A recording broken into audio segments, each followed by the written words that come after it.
Hola, hola. Hoy volveremos a hablar sobre la filosofía moderna.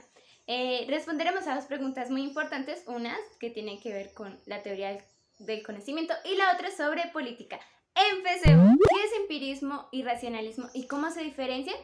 Para empezar, estos dos términos no son de la época, surgen posteriormente y hacen referencia o acuñan ciertas ideas de la historia de la filosofía occidental. El racionalismo son aquellas corrientes filosóficas que sostienen que la fuente del conocimiento es la razón, mientras que los empiristas sugieren que la fuente del conocimiento es la experiencia. Bueno, quedarnos con estas simples nociones es muy poco provechoso y a la vez es muy simplista. Ya veremos por qué. Los racionalistas no niegan la experiencia. De hecho, para ellos esta es como su materia prima, ¿sí? Le brinda cosas a la razón y ayuda a modular, pero como tal no es su fuente o no determina el origen del conocimiento. Mientras que para los empiristas no es que la razón sobre. De hecho, esta ayuda a construir conceptos y verdades sobre el mundo. Sin embargo, el origen o fuente del conocimiento está en la experiencia. Los mayores representantes del racionalismo son Descartes, Spinoza y Leibniz. Para ellos, el conocimiento proviene de la razón y aseguran que existen ciertos principios que permiten inferir verdades sobre el sistema del conocimiento y por ende estos principios ya deben estar impuestos en la mente. Los principios innatos. Los mayores representantes del empirismo son Locke, Hume y Berkeley. Para ellos no existe la posibilidad de que el conocimiento se derive de principios innatos, los niegan totalmente. Para ellos el conocimiento deriva estrictamente de los datos inferidos o proporcionados a través de los sentidos. Incluso John Locke llegó a afirmar que los seres humanos cuando eran bebés eran como una tabula rasa, es decir, que no albergaban ningún conocimiento en ellos. Para hablar de dicha discusión tomaremos de ejemplo la discusión de Locke versus Leibniz. Acompáñenme. Dice Locke, bastaría mostrar de qué modo los hombres, con el solo empleo de sus facultades naturales, pueden alcanzar todo el conocimiento que poseen sin la ayuda de ninguna impresión innata, y pueden llegar a la certeza sin tales nociones o principios innatos. Dice Leibniz, hay ideas y principios que no provienen de los sentidos, con los cuales nos encontramos dentro de nosotros mismos sin que los hayamos formado, aunque los sentidos nos proporcionan la ocasión de apercibirnos de su existencia. Dice Locke, el consenso universal no prueba nada de innato. Este argumento sacado del consenso universal tiene en sí este inconveniente, que aun siendo cierto que de hecho hubiera unas verdades asentidas por toda la humanidad, esto no probaría que eran innatas, mientras haya otro modo de mostrar de qué manera pudieron llegar los hombres a ese universal. Dice Leibniz, yo no baso la certeza de los principios innatos en el conocimiento universal. Mi opinión consiste en que es necesario forzarme en demostrar todos los axiomas que no sean primitivos, como las tradiciones. Parece que la naturaleza misma contribuyó al conocimiento de la divinidad sin recurrir a ningún tipo de doctrinas. Es necesario reconocer que la inclinación que tenemos a admitir la idea de Dios está en la naturaleza humana. Cabe aclarar que, esta discusión como tal no se presentó, aunque Leibniz le envió varias cartas a Locke, nunca tuvo respuesta. Sin embargo, él escribió un libro en respuesta a ensayos sobre el entendimiento humano que se llama Nuevos ensayos sobre el entendimiento humano. Allí podremos encontrar una discusión que nos permitirá entender un poco más esto de empirismo versus racionalismo. En el siglo XVIII, Immanuel Kant va a intentar solucionar esta polémica entre empiristas versus racionalistas. Para él, parte del problema radica en que los empiristas y racionalistas no hacen una distinción entre origen del conocimiento y fuente del conocimiento. Para él, el origen, es decir, de dónde surge, es a partir de las intuiciones, mientras que el fundamento, es decir, cómo se justifica el conocimiento, es a partir de la razón. Bueno, y esto sería todo por esta parte de nuestro video. Continuemos con nuestra segunda pregunta. ¿Qué es el iusnaturalismo y qué relevancia tiene para nosotros hoy? Bueno, para empezar, a esta palabra le ocurre lo mismo que a los términos empirismo y racionalismo, pues surgen posteriormente para hacer referencia a ciertos tipos de ideas en la historia de la filosofía.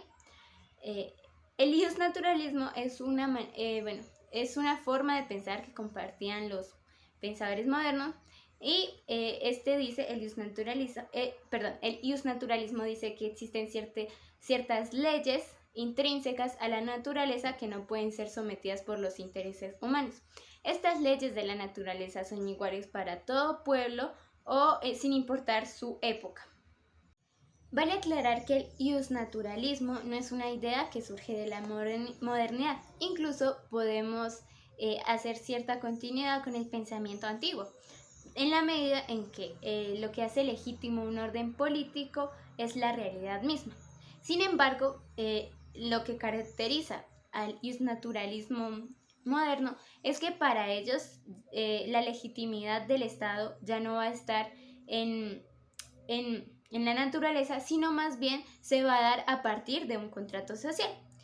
Vale recordar que en el pasado lo que hacía legítimo un orden político era que se pareciera a un orden cósmico mayor o por designios de alguna divinidad.